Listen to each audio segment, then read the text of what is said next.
Shabbat Shalom. It's good to be back at the beginning of the beginnings, the creation of the world, the beginning of life, Parshat Bereshit, the creation story told twice from two different viewpoints. The first time the Torah focuses on the creation of the world, the second, the creation of humanity.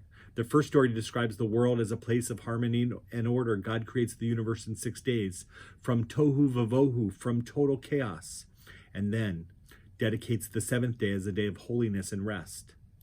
In the second telling, the story of the Torah focuses on what it means to be a human and how we are in relationship with God and each other.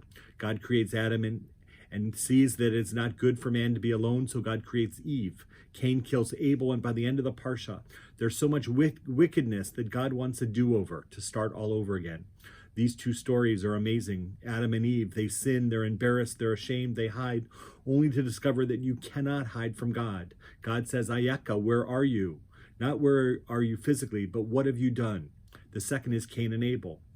God says to Cain, where is your brother Abel? I don't know, he replies. Am I my brother's keeper? In both these stories, they fail to accept responsibility for their actions. For Adam and Eve, it was personal. For Cain, it was moral, yet both center around relationships. Adam says, the woman, she made me do it. Eve says, it was the serpent. Cain says, am I responsible? Truth be told, we are responsible. The message from these familiar stories should be considered anew each and every year, especially now at the beginning. Although relationships may be harder to maintain than we might think, they are essential to our lives. We live in relationship to others, and we are responsible to others. We have to hold up that responsibility to ourselves.